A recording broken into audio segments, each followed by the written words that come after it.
పవన్ కళ్యాణ్ ఎప్పుడు తన బలం చూసుకుని మాట్లాడు.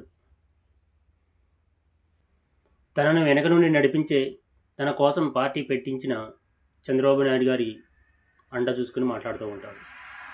ఎందుకంటే న్యాయ వ్యవస్థను మేనేజ్ చేయగల సామర్థ్యం ఉన్న, అలాగే ఎటువంటి లీగల్ ఇష్యూస్ ఉన్న సిద్ధార్థ లోధ్రా లాంటి లాయర్స్ని అరేంజ్ చేయగల సామర్థ్యం ఉన్న చంద్రబాబు నాయుడు గారి అండ చూసుకొని మాట్లాడుతూ ఉంటాడు.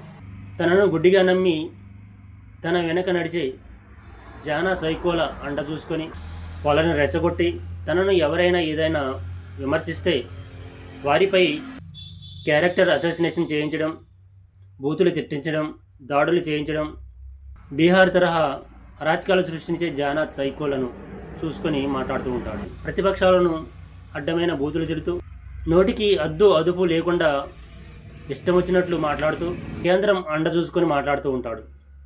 ఇది ఎలా ఉంటుందంటే మందబలం చూసుకొని కుక్క మురిగింది అంటారు, ఆ విధంగా ఉంటుంది. వీళ్ళంతా తప్పుకుంటే ఇతను జీరోనే. అందుకే బీజేపీతో తిట్లు తిట్టించుకొని అవమానాలు భరించి చంద్రబాబు నాయుడు గారిని, బీజేపీని ఒకటి చేశాడు.